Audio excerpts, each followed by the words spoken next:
Hello and welcome to Gaspar's History Podcast. This is Gaspar, and today I'm going to share a story of incredible feats, tragic consequences, and historic bravery. It is a story that has a deep personal history, not only for me, but I am convinced for many of you as well.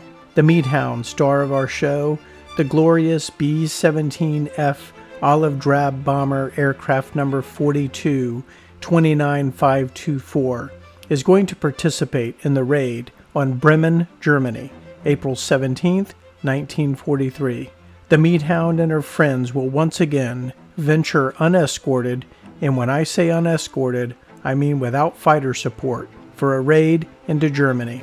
Today's raid sets into motion the most incredible chain of events that will ultimately make both military history and entertainment history. Thank you for joining me, and I hope you enjoy the story of the whirlwind that is Bremen. Sergeant Sefton lay in his bunk, battered and bruised. He felt the world was against him, but he always felt that way. He was, quite cynical. Then, as fate would have it, and his tensions were boiling over, Sergeant Price and Sergeant Schultz make a mistake when they are pressured by time. No matter the cause, it was an error that would have deadly consequences. Sergeant Sefton has the information he needs to clear his name and to reveal the rat. Not the king rat. That is a story for another day. And with that opening, some of you may be on to me. Sergeant Don lay in his bunk, trying to sleep, with lice, the constant distractor, and stories rushing through his head on the horrors of war, both witnessed and heard. He was thinking to himself that there is something here, a foundation of sorts, to build something great, a legacy, a remembrance, a comedy of sorts. Lieutenant David Steele lay in his bed wondering what fate had in store for him today. Steele could hear the chants coming down the hall. Maximum effort. Get up, boys. Maximum effort. Gotta go give Jerry some love. Get up, Williams. There ain't enough beauty sleep to make a difference on you, boy. Throughout the 423rd Barracks came the calls. Smith, Logan, Smith, yes, both of you. Yuri, Sugg, Malin, George, Pip, Davis, Salata, McCallum. Let's go. Briefing in 1 hour. There were some new names on the flight manifest today. So much for training. I mistakenly said Bassing Board for training in the last episode when I should have said Bovingdon. No matter. Looks like the new crews were getting expedited to the front lines, and today that was going to be at 25,000 feet and minus 40 degrees Celsius. Steele was laying there, waiting for his name to be called. It was not. The nerves and the commotion made it hard to go back to sleep. He was wondering, what was on the docket today? Where were the boys going to have to go? Possibly St. Nazaire? Maybe Germany. He was thinking of home, always thinking of home, and how he still had a long way to go to get out of here. I'll tell you what he was not thinking.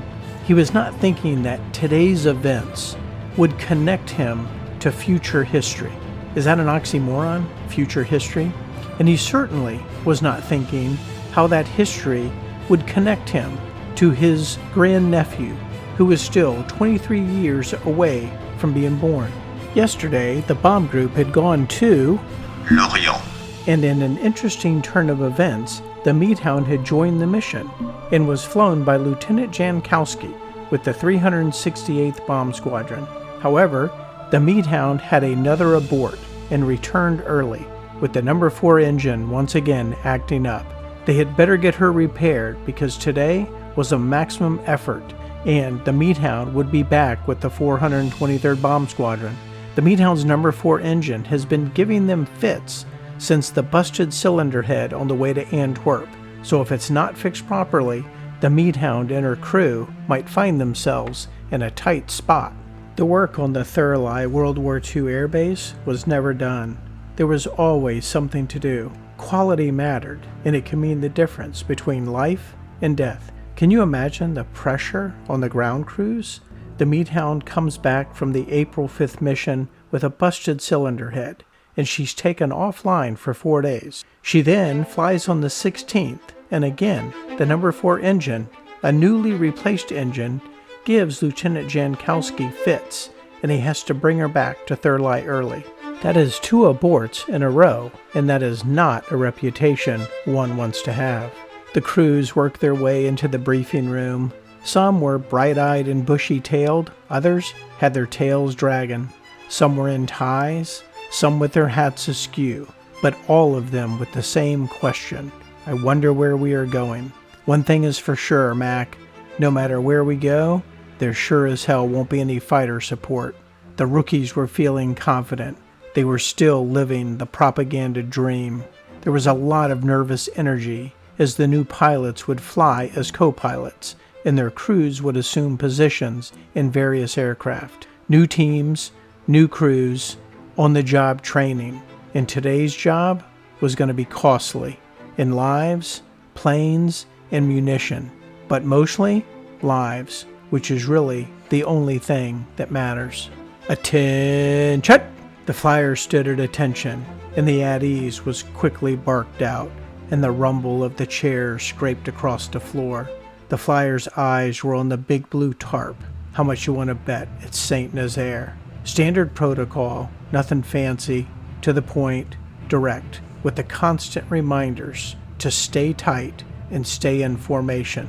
Germany. They were going to Bremen, Germany. Their target was the Focke-Wulf factory in Bremen. There was always a cheer for Germany. The veterans clenched their teeth, trying not to break their poker face and be in the rock the rookies were looking for. The 8th Air Force's High Command wanted the Focke-Wulf factory at Bremen to be destroyed, so they were dispatching 115 aircraft from 4 bomb groups to get the job done. The 91st Bomb Group would be the tip of the spear, and the 323rd Bomb Squadron would be the tip of the tip. Why Bremen?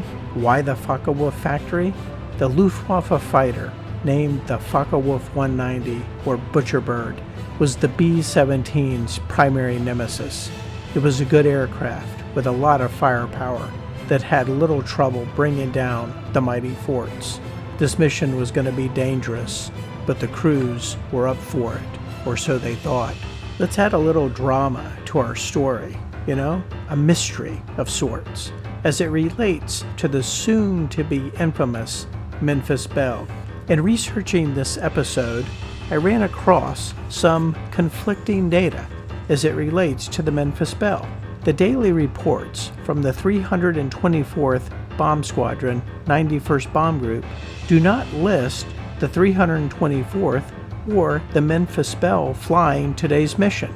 The Memphis Belle's website lists her as flying this mission to Bremen, and it is counted towards one of her 25 missions. So what is going on?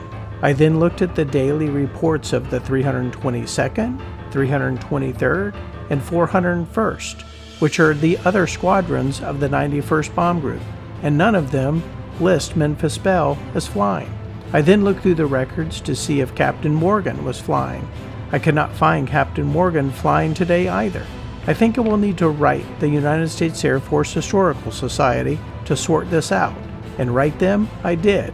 So let's see what comes back. So far, crickets. Maybe one of you out there listening knows the answer to the question. If so, send me a note and let's get this sorted. Okay, back to our story and back to the briefing room. Do you recall in the last mission we discussed how the Germans knew where the bomb groups were going and what the target was? Well, today is no different, and several of the surviving crews are adamant. The Luftwaffe pilots knew exactly where they were going. There were spies all over England, and it appears they got this one correct. And all I can say to that is, uh-oh. East Anglia was abuzz, literally.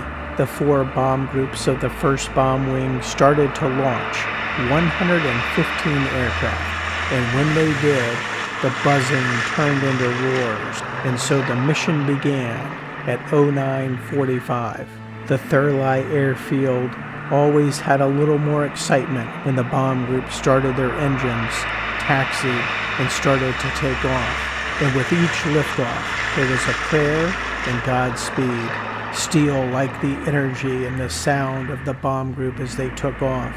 He had always liked flying, and the B-17 was like nothing he had ever flown before. Orman Hamilton, Steele's first navigator, is Steele with the bomb group, and in a training capacity, as he has not flown since being wounded in the neck by flak on his second mission. They were good friends, and they, along with Bart Wigington, who Steele had trained with in Columbus, would watch the bomb group take off together, all wondering what the day would bring. Later in the day, Steele, Hamilton, and Wigington would learn that Major Ryan had been able to evade his way back to England. Unfortunately, as we heard in a previous episode, the beloved Sweet Pea was lost. The Sweet Pea was named the Honeybee and Pot when Steele had her, and it was the Steele crew's first aircraft that they had brought to Scotland. It was the aircraft that Captain Ryan then picked up from them and brought over to the 367th Bomb Squadron at Thurley as part of the 306 Bomb Group. The 367th, in December of 1942, then found a mascot for the aircraft, a little orphan girl named Maureen, and they named the aircraft after her, Sweet Pea. The Sweet Pea had been lost, but Captain Ryan was back. Today was becoming a whirlwind of coincidences. This mission also has an additional storyline that we need to keep track of, and frankly, it's going to seem that it gets lost in the whirlwind today, but it is just as important as our last episode, 25. You see, Lieutenant Eugene Pollock, a navigator in the 423rd Bomb Squadron, is flying his 25th mission today. He is navigating on Captain Salada's aircraft, and if he can do it, then he will officially become the first officer in the 8th Air Force to complete the 25 mission tour of duty, and that would give the 423rd Bomb Squadron the honor of the first 2 airmen to complete a tour of duty. Lieutenant Pollock is navigating aircraft 4229649, a no-name deaf beauty. So let's keep a close eye on him and check his progress when we can. No officer has been able to complete 25 missions, so I wonder what the odds are that it happens today in the middle of a whirlwind. 26 aircraft of the 306 Bomb Group took off and formed up in the clear skies over England.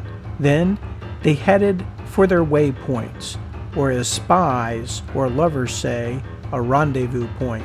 Early indications were it was a good weather day, and they got out of England with no trouble. The 306 Bomb Group was flying a high-low diamond with all 4 squadrons represented. The skies were filled with bombers, a lot of bombers, a glorious sight indeed. The bomb groups made their rendezvous in the middle of the North Sea. Then the 423rd Bomb Squadron banked right for a run into Germany, with Midway battle veteran Major Lambert flying the DFC leading the way. The rest of the 306 Bomb Group followed. The Meat Hound was right alongside DFC, chugging along in the number 2 position. The 306 Bomb Group was the second bomb group in the massive bomb formation behind the 91st. Staff Sergeant Bamforth was reporting no anomalies in the Meat Hound's number 4 engine, but what are the odds that over the next 2 hours that engine can hold up on emergency power, evasive action, a black carpet of death that will rival Saint Nazaire, and blistering 12 o'clock high, yellow-nosed bastard attacks? Is this foreshadow? Is this hyperbole? I know what you're saying. Gaspar, Bremen cannot have a carpet of death similar to Saint Nazaire.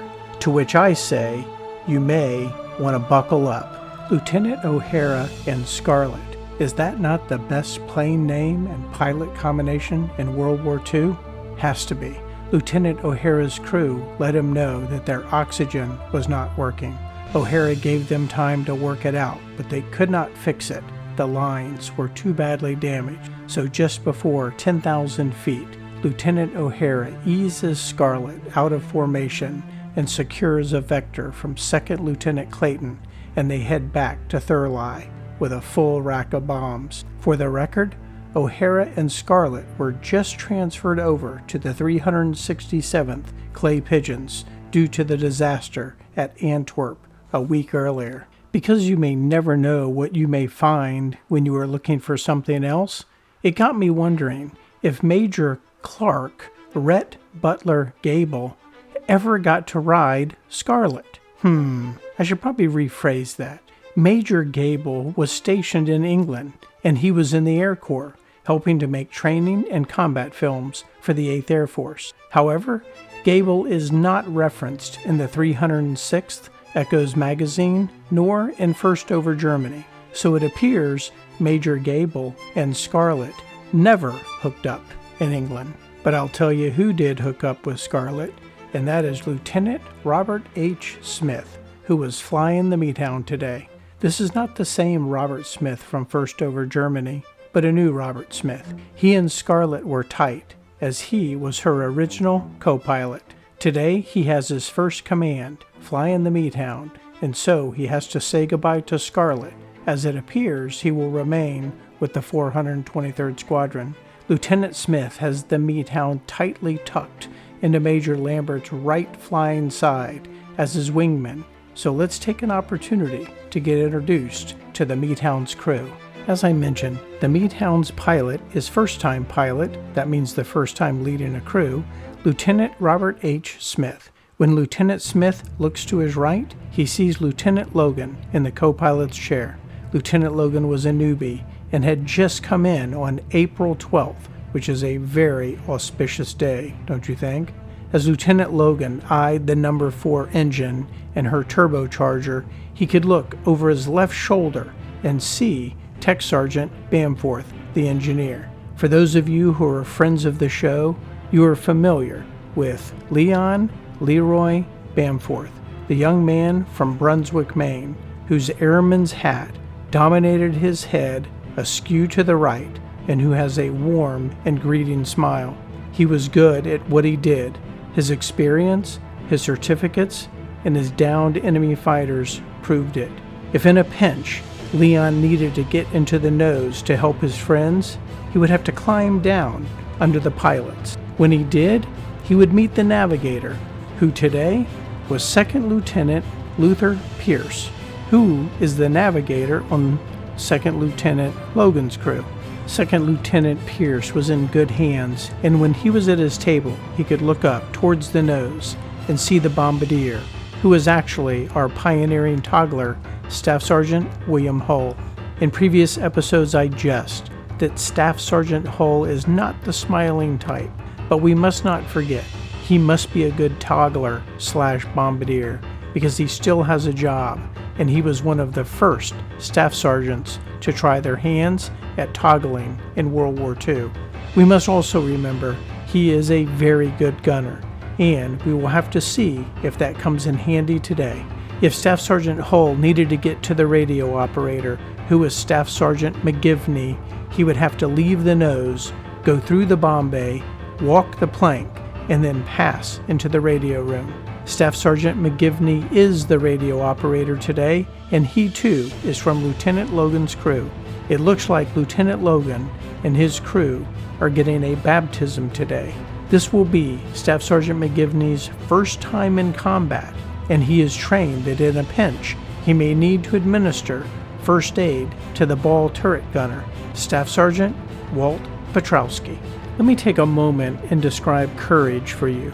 Courage is 5 feet 2 inches tall from New Hampshire. He's 29 years old, and he's climbing into his ball turret gun position without a parachute, knowing if the aircraft is hit and goes into a spin, he will go down with the aircraft. He will sit in a tucked position with his knees next to his chest for hours.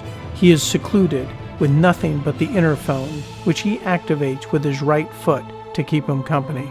He will fire more rounds of ammunition than any other position on the aircraft, but he has less than 1 minute of ammunition if the guns are fully opened up. He will watch flak burst around him, creating a black carpet of death. He will count parachutes as his friends try to get out of their burning planes. If he makes it back to base, he will stare at empty bunks that the night before was filled with his friends. Tomorrow, he will get up at 3 a.m., load onto the Meat Hound, and take another unescorted trip to wherever without complaint. For his valor and service, he will get a Spam sandwich, a pat on the back, shiny medals, a lifetime of memories, a lifetime of nightmares, and a tobacco addiction. Thank you for your service. That is Staff Sergeant Walter Petrowski and all of the other crew members in our story. Staff Sergeant Petrowski was tucked neatly into his ball turret gun position, and he had activated the Sperry turret. He reached down to his feet, pulled back the levers twice to charge his guns, and pressed a quick burst to make sure they were working. They were. He then looked through his Sperry K4 gun sight, not the English sight, and he made sure everything was working. He was ready for the day, or so he thought. As we move through the Meat Hound on this day, do not forget that Staff Sergeant Petrowski was not going anywhere fast. In fact, he needed the waist gunners to change out his oxygen bottle every couple of hours. Let's see who's going to be doing that today. The Meat Hound had 2 well-known waist gunners flying with her today, Staff Sergeant Durham and Staff Sergeant Stokowski. Staff Sergeant Clarence Durham was a survivor of St. Nazaire and the Unbearable's mid-air collision. One always wonders when their luck is going to run out. Let's hope it's not today. Staff Sergeant Durham is 24 years old and he's from Chattanooga, Tennessee. He would write home to his mother, Fanny, and his father, William. I don't know a whole lot about Staff Sergeant Durham other than these small little facts, and that he also is a good gunner, standing back to back, and when I say back to back, I mean it, with Staff Sergeant Durham is Staff Sergeant Stokowski, who is another veteran gunner of the Meat Hound. Lastly, bringing up the rear is the Steele's crew original tail gunner, Staff Sergeant James Smoot, who also was from Tennessee. Staff Sergeant Smoot would sit on his knees for hours at a time in a very cramped position, not only defending the vulnerable tail of the aircraft, but also calling out formations to the pilots. The Meat Hound was flying the number 2 position. This meant she was the DFC's wingman. The DFC was being flown by Major Lambert and Captain Robert W. Smith.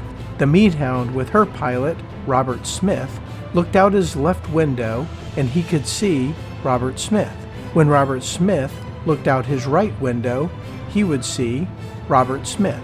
I wonder how many times pilots with the same names could look out their windows and see themselves. The third aircraft of this lead element was a no-named F-Beauty, 425422, being flown by Lieutenant Pip. The second element of the 423rd Bomb Squadron was echeloned right, and they were being led by Captain Urey.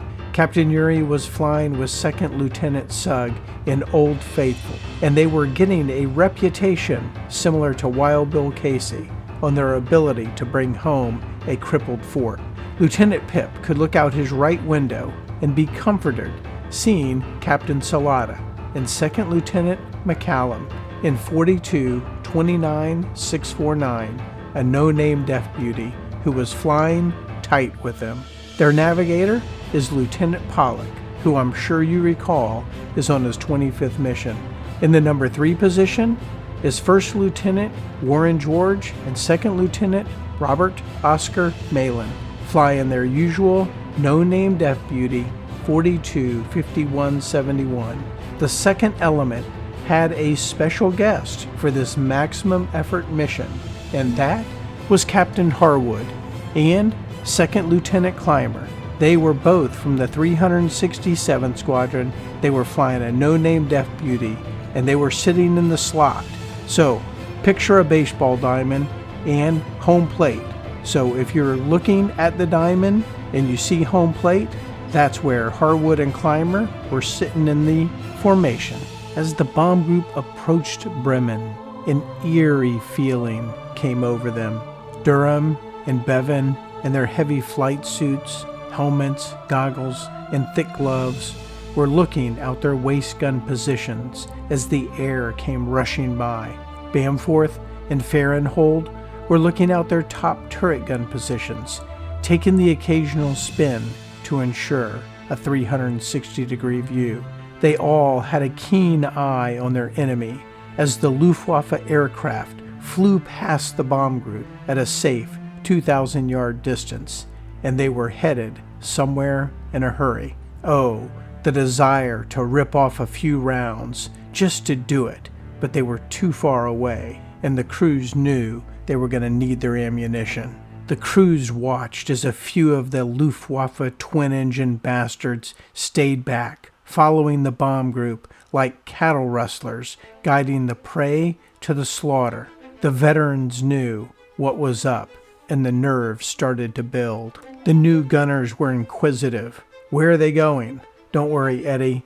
We will soon see them again," came the reply. Everyone started to realize there was going to be a rendezvous.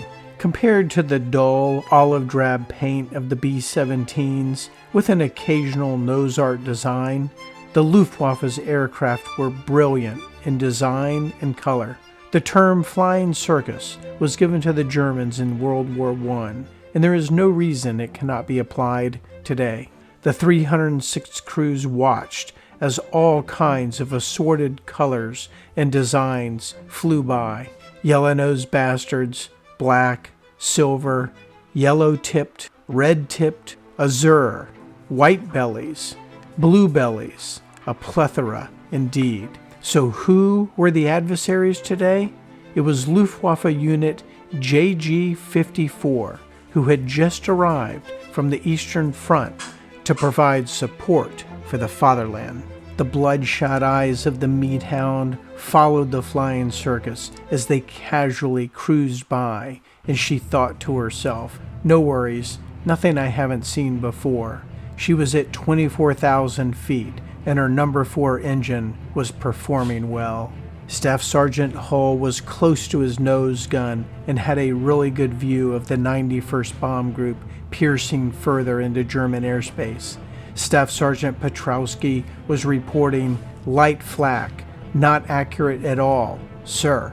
Lieutenant Smith, Logan, and Bamforth had the Meat Hound dialed in, and she was ready for emergency power if she needed it. They had been in the air for 3 hours and 15 minutes, and they were fast approaching the bomb run.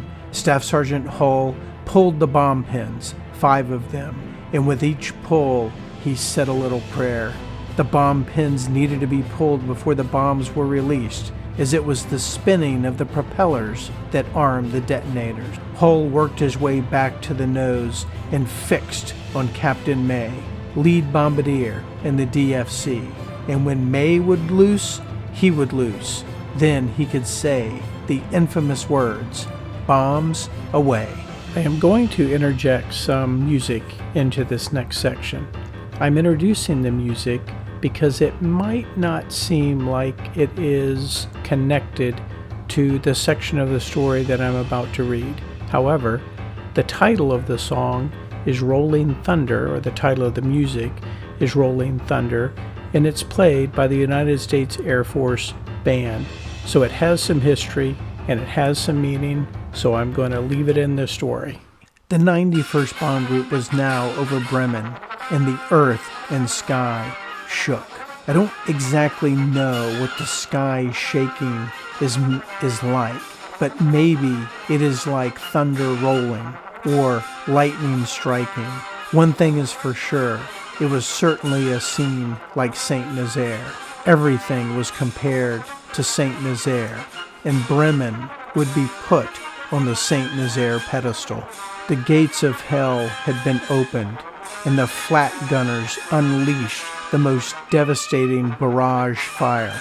Barrage fire is where the flak gunners would put as many exploding shells in a certain area as they could and as fast as they could. Staff Sergeant Hull, Second Lieutenant Logan, and Staff Sergeant Piotrowski all had a perfect view of death, and the sky turned black. Then it caught on fire as the 91st Bomb Group's aircraft started to fall from the sky. There would be 6 of them today. The crews of the 306th watched, then steadied themselves because they could see what was coming. The B-17s were tossed like ships on the water, but they were ships in the air. They had come face to face with the whirlwind that was Bremen, face to face with death, and they did not blink. What I am about to tell you is based on facts from books, mission reports, historical societies. There is no clear consensus on timing other than before, after, or during the bomb run. When all hell broke loose, every crew found themselves in a fight for their lives, which adds to the variable of preciseness. Each crew witnessed what they witnessed, and they witnessed it under extreme stress. So let me share with you their story, my way, on the whirlwind that was Bremen. The barrage fire of the flak guns was as intense as anyone had ever seen. The B-17 crews would be thinking to themselves, if we make it out of this, there is no way we can make it 24 more times. But there was no time to dwell on fate, only time to react to adversity. The 306 Bomb Group was entering their bomb run. Their bomb bay doors were open. The Meat Hound felt the drag, and Second Lieutenant Logan adjusted the throttle as Lieutenant Smith tried to manage the turbulence. The flak gunners were good, and the flak became intense and accurate. Staff Sergeant Piotrowski adjusted his message. Captain, the flak is accurate and close. The sergeant's message was clear, and it was delivered with the tapping of the flak against the thin aluminum sheathing. The flying circus had arrived. Lieutenant Smith, Second Lieutenant Logan could see the mass of enemy fighters, 12 o'clock and high, their contrails giving them away as they throttled up and prepared to attack. Second Lieutenant Logan was about to check off a second piece of propaganda, as it does not appear the enemy fighters attack the most heavily defended position on the B-17 bomber. The flak cut deep into the 306th with devastating accuracy, as if not only did the Germans know where they were going, but how high they were flying. The Meat Hound was bouncing into her bomb run as Lieutenant Smith tried desperately to maintain proper distance to Major Lambert on his left. Tech Sergeant Bamforth, in the top turret gun of the Meat Hound, had his view obstructed. The intensity and the proximity of the exploding shells was obstructing his view. He needed to get his Sperry gun sight dialed in. Then the call came through the squadron. Bandits, bandits, 12 o'clock high. Bamforth made the adjustments he needed, and he waited for his first opportunity. The newly arrived Luftwaffe defenders of the fatherland, JG-54, had home field advantage, but their opponents today were Americans, and the Americans would give as good as they get. JG-54 was desperate to make a defense, and the last thing they needed was for that premier fat bastard to challenge their courage, so they dove into the 306 Bomb Group without hesitation and with accountability. Lieutenant Smith had that look in his eyes, and I'm sure Second Lieutenant Logan had the same look in his eyes that Steele did on his first mission when Uncle Bill Warner was a calming presence. Lieutenant Smith could feel the pressure of command. He was responsible for 9 other men, and he, with the yoke in his hand, was flying directly into hell. The pilots in the Meat Hound could see death occurring in front of them, Lieutenant Smith, with the fastest of thoughts, would think to himself, "What am I supposed to do?" But he held the Meat Hound as steady as he could, and the Meat Hound obliged as she sucked the high-octane fuel out of her wings, staring forward with her determined eyes and sweating brow. The 91st Bomb Group had delivered her tonnage of destruction, and the Grim Reaper looked at the Grim Reapers. That's the nickname of the 423rd Bomb Squadron. And the Grim Reaper looked at the Grim Reapers and said, "Next." And then it began. Scores of brilliant colored aircraft came screaming at the 306th, not just the lead squadron, but the high and the low. Captain May is the bombardier in the DFC. He is flying with Captain Lambert. May has his eye in the Norden bomb site, focused on the Focke-Wulf production plant below. He had control of the aircraft. Captain Lambert was on the interphone. "Come on, Jean. Get her in your sights." "Almost there, sir," was the reply. The black smoke of the flak was so thick, it was proving to be a second smoke screen. Many of the pilots were resorting to instrument flying. That's how thick it was. The Meat Hound was at 24,800 feet. Lieutenant Logan could see the calibrated indicated airspeed, 155 miles per hour. The true airspeed was 234 miles per hour. The wind velocity was 30 miles per hour. The true heading was 15 degrees, and after drift, their true track was 23 degrees. Captain May held the 15 degrees steady. Then, at 12:59 hours, Captain May released the 5 1,000-pound general-purpose bombs from the DFC, and for the next 40 seconds, the 306 Bomb Group would make their way over the Focke-Wulf plant in Bremen. Captain Lambert took back the controls and said, "Let's get the hell out of here," and those that could followed. Staff Sergeant William Hull was focused. Sitting in the nose of the Meat Hound, he was one of the 8 togglers with the 306 Bomb Group who were flying this mission. As Staff Sergeant Hull looked up to his left, he could see Sergeant James Melillo, a co-toggler, in the nose of Lieutenant Pip's no-named F-Beauty. 2 togglers in the lead element, both turning on their mics and calling out the infamous words, "Bombs away." They both quickly moved to their guns with the occasional glance downward to see if they could see any of the results. But frankly, the bomb results were an afterthought because conditions were rapidly deteriorating. Enter the Old Faithful. Captain Yuri and Lieutenant Sugg are echeloned right, leading the second element of the lead squadron. They are exceptional pilots with the utmost of confidence. They've been in tight spots before, and today was no different. Wait, that's not entirely true. The pilots were cursing the black carpet of death. Lieutenant Horner, the bombardier, had control of the plane when several near misses threw hot, burning steel through the inner workings of the Old Faithful, and she started to fall apart. Captain Yuri could not wait. He took the controls back from Lieutenant Horner. A pack of Focke-Wulf dogs dove on the second element.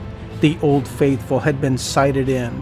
Lieutenant Sugg warned the crew while the enemy fighters unleashed a deadly cannonade that tore through the ship, hitting several vital organs.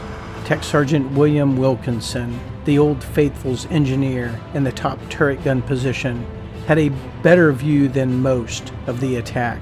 He too warned the crew, bandits, 12 o'clock high. Which one to shoot was never a good question to ask oneself. The top turret gun erupted, putting up a defense. The whole crew knew they had been singled out as tracers flashed by the Old Faithful. Tech Sergeant Wilkinson was heating his barrels up when he was knocked to the floor of his gun mount. Glass and steel exploded through the top turret gun position when a 20mm cannon shell made a direct hit. Tech Sergeant Wilkinson was groggy and in pain, all down his right side. 2 of Old Faithful's engines then caught on fire, and they were not even past the target area, and they still had their bomb load. What were the chances? Not the Old Faithful. She's been with us since the beginning, in an aircraft that Steele flew to St. Nazaire. Are you sitting down? Because things are about to get crazy. Captain Yuri and Lieutenant Sugg calmly assessed the damage. 2 engines were down and not responding, so Yuri shut down the batteries and feathered the props. They started to lose altitude, and Lieutenant Sugg tried to get more power to the one good engine, while Captain Yuri tried to stay level and in the formation. Sugg told Yuri he was not getting any response from the 3rd engine, which was news no one wanted to hear. The minus 40-degree air was rushing through the aircraft, and Tech Sergeant Wilkinson was on the ground, but he was moving, but no one knew how bad he'd been hit. Get rid of the bombs, Lieutenant, and with that, Horner dropped the payload as things got a lot more interesting.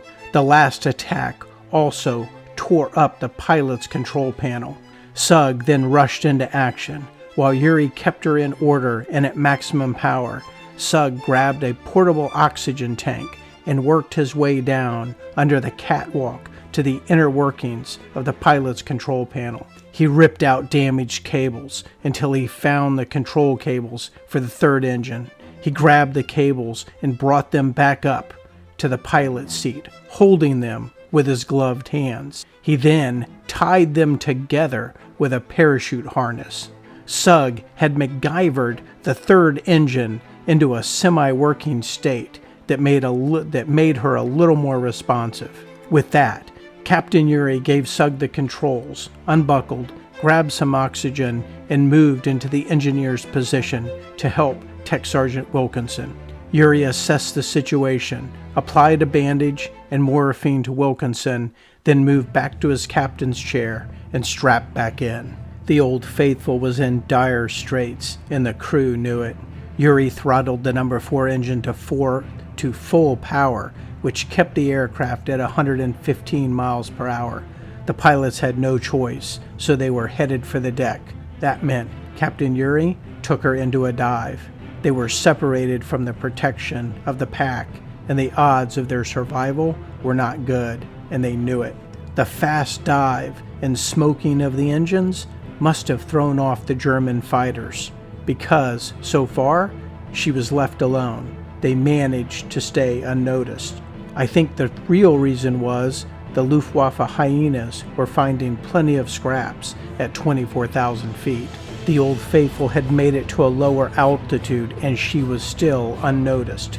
Yuri turned to Sugg and told him, "We're not going to make it." They were about to cross into the North Sea, and if things stayed like they were, then they weren't going to make it. Desperate times call for desperate measures. So Yuri made the call. Jettison everything, and I mean everything. We're going to try to make it home. The crew began the process of throwing everything out of the plane except Tech Sergeant Wilkinson. The crew moved Wilkinson to the radio room, and then they started the feat. Everything started to leave the aircraft. As an example, a nice German family ended up with a B-17F ball turret as it crashed into their farm. The guns, the ammunition, and even the armor plating went out of the Old Faithful. It was enough, at least for the moment, to give them a little hope. They crossed over the coastline and into the North Sea, and Yuri knew they had set off every alarm in the area. He also knew if they were attacked now by one of those twin-engine cripple killers, they were dead. They had no guns, no ammunition, and very little armor plating left. The good news was they were now under the German radar signal. The bad news was the props were occasionally dipping in to the cold North Sea. Yuri kept her on maximum power, knowing he had no choice, but it's way too long to be flying on maximum power. The crew moved into the radio room with Wilkinson, and they prepared for a crash landing. The English coastline was in sight when Yuri realized they needed more lift, and the bigger concern was now that the British coastal defenses would potentially think that they were a German raiding party. Yuri quickly ordered that they throw everything else out of the aircraft. so the crew scrambled out and threw out everything else they could, specifically the oxygen tanks. Yuri then ordered Sugg to launch flares, hoping that would prevent a friendly fire incident. With that, they crossed over into England and over the coastline. Sugg continued holding the cables with his hands, which were cramping and raw. The Old Faithful was skimming treetops at 115 miles per hour, just above stall speed. "There," Yuri said, "a Spitfire base," and he proceeded to head that way. The prepare for crash landing alarm was sounded, and the wheels went down. Well, one wheel went down. Yuri took the Old Faithful down with no warning, no protocol, no right of way, just into the Spitfire landing field. Yuri greased her in, as Lieutenant Horner recalled, and the Old Faithful skidded to a stop. It was a miracle, maybe divine intervention. They had been shot up in Germany, separated from the pack, flying at prop tip level, and they made it back to England with a wounded top turret gunner. And that, my friends, is the story of the Old Faithful and her trip to Bremen. Lieutenant Warren George was an expert at breaking in the new guys. And when I say breaking in the new guys, what I mean is he would tell them stories, he would tell them the truth, and he would tell them how the propaganda was just that, propaganda. He would take out articles of blood-stained clothing and hold them up while preaching the antithesis of the propaganda that they had been fed in training. He would tell them the truth. Sometimes his stories were exaggerated, but they were directionally correct. George and Malin quickly found themselves between a rock and a hard spot, just as the Old Faithful was starting to be dismantled. Once the bomb bay doors opened, the gunners on George and Malin's aircraft became completely engaged in her defense. Don Bevan, on the right waist gun, was cycling through his ammunition at a very high rate of speed.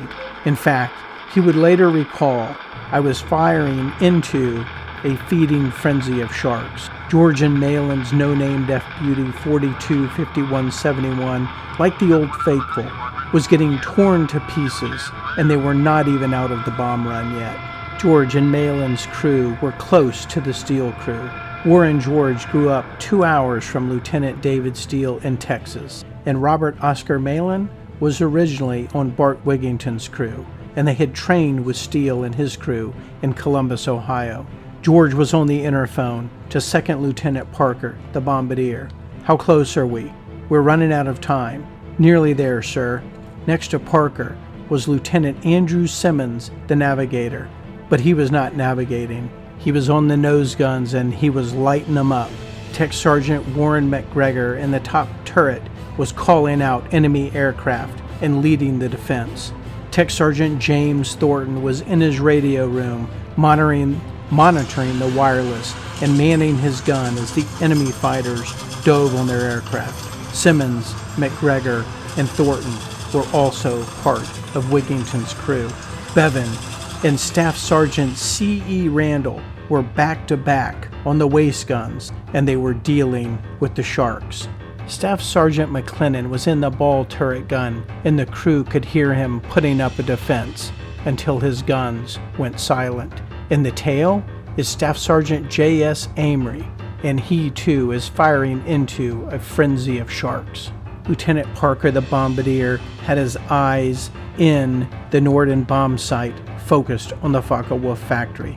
George had the no-named F-Beauty to the left of Captain Maurice Salada, and the left back of Captain Yuri, who was leading the second element.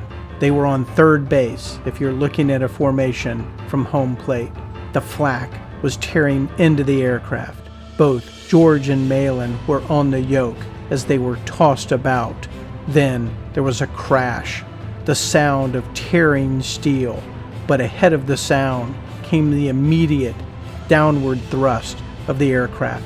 George and Malin tightened their grip, and they tried to maintain control. The rear of the aircraft had been decimated by a flak burst. Flak had torn out the rear stabilizer. The nose of the aircraft was quickly thrown forward, and the no-named F-Beauty started to dive. Bevan reported the right rear stabilizer was barely hanging on as the crew was thrown around the aircraft. George and Malin were doing whatever they could to get her level, but it was impossible. Rolling tail over nose would be disastrous, as would an uncontrollable nose up, which would be followed by a stall. Let's face it, spins were fatal. The crew knew it. The Sharks did not take long to spot the crippled aircraft and singled her out. Maybe this was one of the distractions that saved Old Faithful. The crew was able to get to their guns, and the no-named F-Beauty erupted in defensive fire, just as cannon and machine gun fire came tearing through her. The pilots were able to keep her in a slow dive and had maintained some control of the aircraft, which frankly is a testament to their courage and skill. Sergeant Porcelli was in the tail of Major Lambert's DFC and reported Lieutenant George's right stabilizer was at a 90-degree angle, and he reported the aircraft is leaving the formation. The second element was disintegrating. Lieutenant Warren George is 22 years old, and even though he had found himself in tight spots before, today he was in his version of the day of days. George and Malin continued to dive, all while maintaining order to the descent, when another group of enemy fighters arrived to finish her off. They are attacked by at least 3 fighters. A yellow-nosed Focke-Wulf 190 started to come in fast on the tail. Gunner Sergeant Jack Amory had a prime view as he was sweating in the extreme cold. He opened fire with his twin Browning machine guns, and the 2 aircrafts became locked in a duel to the death. Cannon fire ripped through the no-named F-Beauty. The exploding shells missed Amory, and he was giving back as much as he was getting. The Focke-Wulf pilot pressed his attack, while 50 caliber bullets ripped through the Focke-Wulf's cowling and fuselage. The attacking Focke-Wulf Shark then caught fire, and within an instant there was a brilliant flash. The fuel exploded, and the yellow-nosed bastard disappeared in a ball of smoke and fireworks. At the same time, Staff Sergeant Amory was defending the tail of George and Malin. Staff Sergeant McLennan was defending the belly. Another Focke-Wulf 190 was on the scent and attacking from 630 low. Staff Sergeant McLennan framed the yellow-nosed bastard in his K4 Sperry gun sight and calmly pressed the button.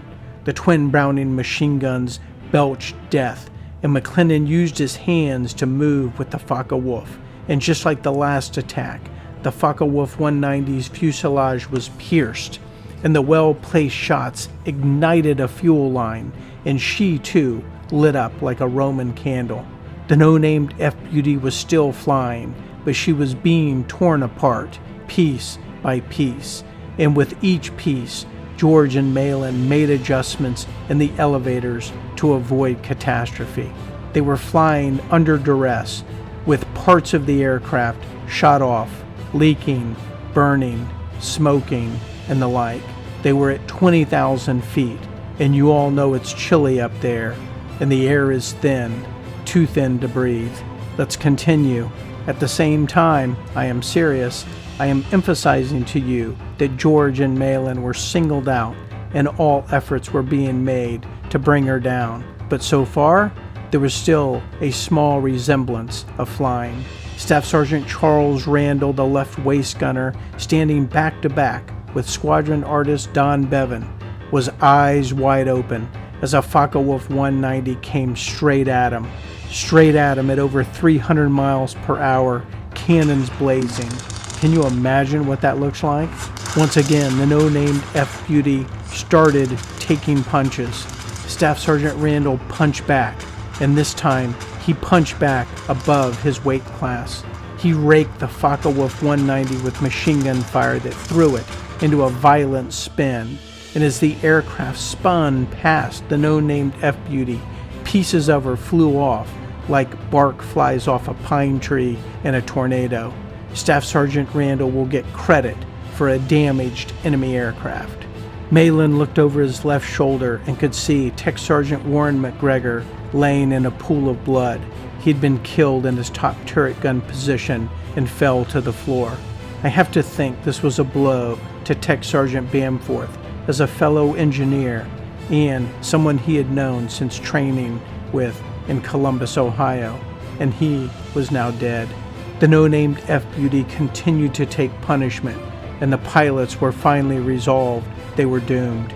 There had already been enough waste. Let's not continue the carnage. Staff Sergeant Bevan remembers the call like it was yesterday. Lieutenant George got on the interphone and said, "All right, I guess we better bail out." Very calm and resistant until the end. The crews were trained to count parachutes. Major Lambert's crew counted 6 parachutes leave the aircraft. The Meat Hound counted 0. They had their own issues, and we'll get to that in a moment. Lieutenant Warren George stayed with the aircraft as the other crew members exited, including Second Lieutenant Robert Oscar Malin and Waist Gunner Staff Sergeant Bevan. The surviving crew members would land in Germany and were quickly swept up by the Nazis. But that is just the beginning of the real story, which is the genesis of future history. You just went through a genesis of entertainment history. Now, hold on and wait for the rest of this episode where we will have a big reveal. Pilot Warren George never left the aircraft, and Second Lieutenant Robert Oscar Malin did not know why. It is a mystery to this day. Maybe George was killed by pressing fighters, or maybe he felt he could guide her down and he was killed in the crash. There's a good chance he wanted to hold the plane steady for as long as he could for the crew, and then one of those other events occurred. Whatever the fateful reason, Lieutenant Warren George was killed. For the next several years, the George and Malin families would correspond with each other, trying to see if anyone had any information on what happened. The surviving crew members would end up in Luftstalag 3, and their families would be given notice of their captivity. For Lieutenant George, he was presumed dead, which was later confirmed, and after the war, he would be sent back to Palestine, Texas, to be buried in a local cemetery. His gravesite is on my bucket list, and I really should make a pilgrimage to see him. Before I started this venture, I had never heard of him. Now, he feels like he's a part of me, and he certainly is a part of our story. While George and Malin and their valiant crew fight for survival, the star of our show, 4229524, the Meat Hound, is also under attack. Second Lieutenants Logan and Pierce got their first look at head-on attacks, and even though Warren George has been telling them stories, they were not quite prepared for the ultimate danger. Tracers cut through the sky, white-hot threads of light, Logan sweating, the chaos outside flashing faster than his thoughts. He steadied himself. A Messerschmitt 109, the Luftwaffe's original pride, came screaming in, yellow wingtips glinting. I am reminded of Sir Douglas Bader's words about these Fokkers, and he meant the pilot, not the plane. The 109 had jumped them from 12:30 o'clock high, the Meat Hound that is. The Focke-Wulf 190 was the preferred aircraft to knock down B-17s due to their multiple 20mm cannons, but the ME-109 in the right hands could also do the job. The Ella-tipped ME-109 was diving under control with its nose cannon belching a sequence of destruction at the Meat Hound. Second Lieutenant Logan watched, gripping the yoke, not realizing he needed to lighten his grip. Those little details were not at the top of his mind. Lieutenant Smith was in control and evaded the Meat Hound in short adjustments as flak threw them about. Let me share this. At 12:59 p.m. on April 17, 1943, there was a whole lot of "what have I gotten myself into" being said. Then, without warning, like some kind of fury, tracers started coming out of the nose of the Meat Hound. The vibration of the guns in the nose was felt through the cockpit, and the pilots were pleased. Staff Sergeant Hull had responded to the attack, and he was unleashing a terrible rate of fire. Oh, the lovely smell of cordite. The aircrafts were 650 yards apart and closing on each other at a high rate of speed. Lieutenant Smith and Logan continued to evade, and it was like the 4th of July as tracers with their phosphorus burning bright lit up the sky. The Meat Hound's nose guns were getting hot, and the shell casings were filling the nose when the world went white. There was a brilliant flash, then a blast that tore through the fuselage of the Me-109. Shards of the German fighter peppered the Meat Hound. Hull blinked. When Hull steadied his guns again, there was nothing left of the yellow-winged bastard. Staff Sergeant Hull had another confirmed kill. His oxygen mask covered his face, so it's unknown if this kill was worthy of a smile or a smirk. Either way, there was no glory or taunting, only time to move to the next target as another group of enemy fighters were fast approaching. Picture in your mind the 4th aircraft of the 2nd element, the aircraft flying the home base or pitcher's mound if you were looking at a baseball diamond. The aircraft is 42-9625, piloted by Captain Harwood. They began their bomb run and soon became engulfed in a firestorm of flak. The thick, black smoke explosions made it impossible to see. Captain Harwood and 2nd Lieutenant Clymer felt their controls loosen. The pilots looked out their respective windows and reported the same thing. Holy wings. Tech Sergeant Enlow, the engineer, reported fluids were running into the bomb bay. Just then, 2 engines erupted on fire. The fire was intense, being fueled by the B-17 speed. The pilots hit the fire extinguishers, but they did no good. Okay, they did some good, but they did not extinguish the fire. And Enlow quickly shut down the fuel lines. Captain Harwood had had enough. He decided it was time to get out, and 2nd Lieutenant Clymer sounded the "Get Out Now" alarm, and the crews started to exit the aircraft. Those that could, did. As the engineer, Tech Sergeant Enlow, was leaving the aircraft, he looked into the cockpit and saw Captain Harwood covered in his own blood, his clothes soaked through, strapped in his captain's chair, lifeless. The crew was unsure of the exact cause, but most likely it was flak. One thing was for sure, and that was it was sudden and lethal. Captain Harwood was 24 years old. His son had just been born, a son he would never get to see, and a child who would never know his father. 2 aircraft out of the lead squadron were down, and the Old Faithful was on the deck trying to get home. Bremen was beginning to earn a nasty reputation. The Luftwaffe was looking to make a meal of the Meat Hound, but wolf meat is a little tough to chew. It did not matter. There would be another effort to bring her down. The German pilot in his grand machine, yellow-painted nose, came screaming through the squadron, taking a few shots here and there. He leveled off for the shortest time, then he peeled right. He jammed his throttle forward. The radial BMW 1700 horsepower engine screamed as it responded, and he focused on the Meat Hound. The enemy aircraft was closing distance fast and attacking from 1 o'clock low. Captain May, the bombardier in the DFC, was witnessing the attack, but could not get the nose guns depressed, and he felt helpless. Captain May called out the attack, but the DFC's ball turret gunner Wilson was preoccupied with another aircraft. There were just too many targets. The enemy pilot had closed within range and depressed his trigger, unleashing a hail of cannon and machine gun fire. The Meat Hound's ball turret gunner, Walt Petrowski, jumped into action. He spun his ball turret as fast as he could with his gloved hands jamming the levers. Staff Sergeant Hull did not have a shot, and the enemy tracers were zipping past the Meat Hound, and Hull felt helpless. The enemy pilot closed the distance to within 100 yards.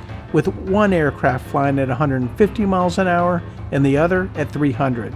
Piotrowski's Sperry gun system lit up in sound and energy as the Browning machine guns lit up the sky. The enemy fighter had been acquired.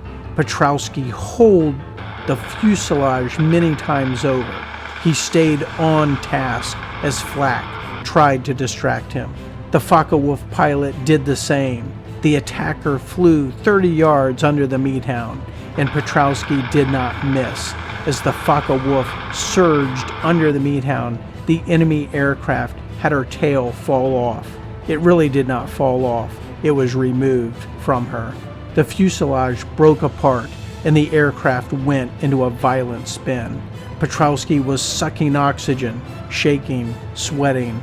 Adrenaline made him feel like his heart was going to jump out of his chest. Piotrowski had felt that way before, running from the revenue man in the days of Prohibition, which, well, frankly, was a lot less hazardous than today.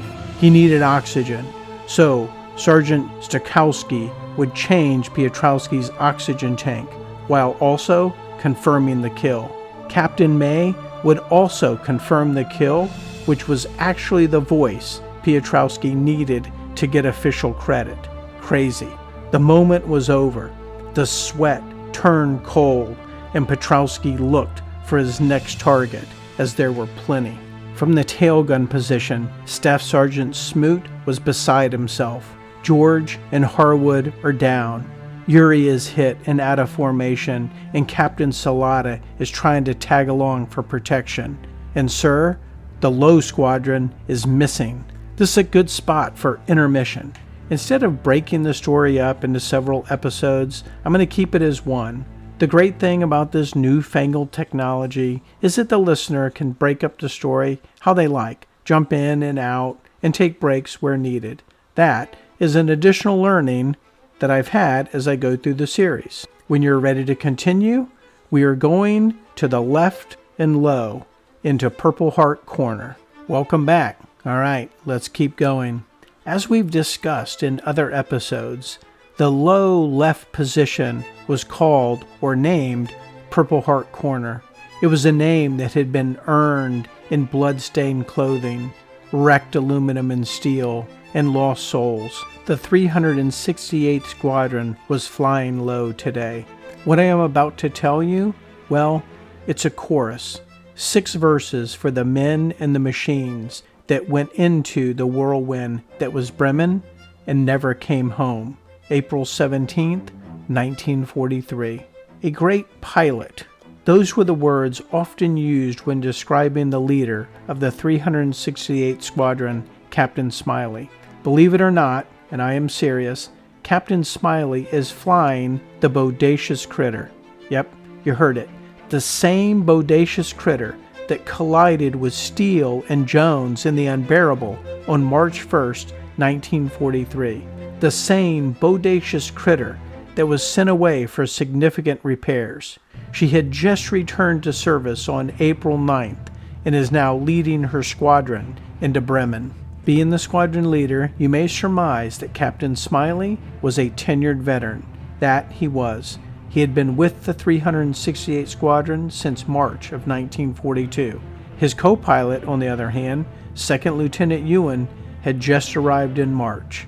Captain Smiley, Brunig navigating, and Strauss the bombardier all had over 20 missions, and they were getting close to completing their tour.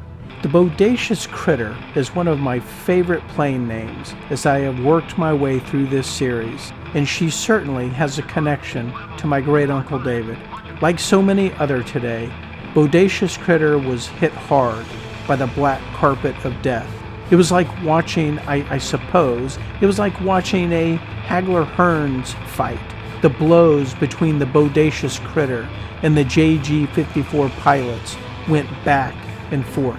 The Bodacious Critter would get hit, her knees would buckle, then she would straighten up under the watchful eye of Smiley and Ewan, and she would continue her way. By the time the Bodacious Critter crossed into the North Sea, the little glimmer of hope that she had diminished. Second Lieutenant Ewan could see it in Smiley's eyes, and he knew they were not going to make it across the North Sea to home. Captain Smiley had to make a tough call, and he would try to save the crew. The bodacious critter was giving all she had. Her gunners had long ago run out of ammunition. She was at maximum power, and Captain Smiley banked her back towards land, where they would have a chance to evade their enemy. But the bodacious critter had nothing left, and she stalled out of the bank and crashed into the North Sea. There were no survivors. As I record this episode, Penelope the bulldog is lying in her bed, occasionally wandering over for a treat and a scratch on the butt. She is making me think about Lieutenant Cook, a replacement pilot who arrived on April 4th. Why is that? Well, Lieutenant Lewis Cook was a graduate of Mississippi State University, a bulldog, and he was going to need all the bulldog he had to survive the day. Black Magic 425428 is a new aircraft to our story, a B-17F model flying the number 2 position of the lead element with a watchful eye on Captain Smiley and the bodacious critter. Flying this magical aircraft is First Lieutenant Max Judas and First Lieutenant Lewis Cook, the co-pilot. Judas is familiar to our story and has been with the squadron ever since mid-year of 1942. He's another tenured pilot, like Smiley, who is trying to get to 25 missions. Black Magic flew into the black carpet of death with pilots and a crew who were standing up at the gates of hell, and they were not backing down. The Black Magic unloaded her payload on the Focke-Wulf factory, but like the others, Second Lieutenant Dix did not have time to watch where they landed, as she was under, again, the most ruthless of fighter attacks. Lieutenant Judas has Black Magic's controls, and he banks out of the bomb run to follow Captain Lambert home. When he does, he's shocked by what he sees, or rather, by what he doesn't see, and by what his tail gunner is now reporting to him. They were alone. Tech Sergeant Kessler calls out an attack. Bandits, 1 o'clock high. It did not take long for the enemy aircraft to hit home. Judas was trying to evade while Cook throttled her up, and he adjusted the engine pressure, but now they had some other engine issues. One engine just completely stopped. She must have been hit, and now a second engine was on the way out. Lieutenant Cook was trying to get her under control, but they were going to lose that second engine. All alone, and down to 2 good engines, Lieutenant Judas had no choice, and he dove for the deck. The Black Magic would have a very similar return home as the Old Faithful, just without all the press. The pilots milked 105 miles per hour airspeed out of her all the way across the North Sea, where she then crash-landed in England. 2 aircraft out of the bomb group get crippled over the target. They dive for the deck and are able to skim water and treetops to England and survive crash landings. This is a 1 in 100 survival rate, and the Black Magic is the second of the day. I guess there was something magical about the Black Magic. She had no name, just another olive drab F-beauty who had come out of Seattle's Boeing plant in January of 1943. She had flyers of mixed experience. Some had been flying together since the summer of 1942. Lieutenant Robert Miller, the pilot, sat at the controls, chasing that magic number, 25. To his right, Lieutenant John Tier, and he had been with the squadron for a little over a month, and he was feeling the pressure. Bombs away, called out Second Lieutenant Shelley. Then he grabbed one of the nose guns beside his friend, Lieutenant Shabar, whose guns were already hammering out a defense. The fortress was lighter as the bombs fell, and then it happened. Flak tore through the control panel, severing the steering cables. The yokes went dead. "I've got nothing," Tier said. "Neither do I," Miller answered. The plane kept flying straight, holding a true heading of 15 degrees. The sky around the cockpit lit up, flashes of lightning. Not weather lightning, but Focke-Wulf lightning. 20mm shells blew through the number 2 engine, setting it ablaze. Miller had a perfect view of the carnage. The interphone lit up with panic calls for help. One shell had caught Staff Sergeant Jesse Wade in the foot, nearly tearing it off. Staff Sergeant Truscott left his gun, dragged Wade back, and worked on him fast, applying a tourniquet, morphine, and saying a prayer. Prayer was more like a stretch. It was really a request. Please God, no. Miller had no choice, so he hit the get out alarm. One by one, the crew bailed out. Truscott threw Wade through the rear hatch, then he followed, their chutes opening as they drifted down. When Tech Sergeant Edward Small, the engineer, hit the ground, he was surrounded. German soldiers, farmers, guns, and pitchforks. He would later admit he was nervous for his life, but he felt a little better after his captors gave him 2 shots of whiskey. The day was not going to plan. Would you agree? The word Bremen to this day in the annals of 306 history is a word not taken lightly. How many moms at home in the United States over the next several weeks would be looking up on a map just to see where Bremen was? I wonder if the second element of Purple Heart Corner can fare a little better.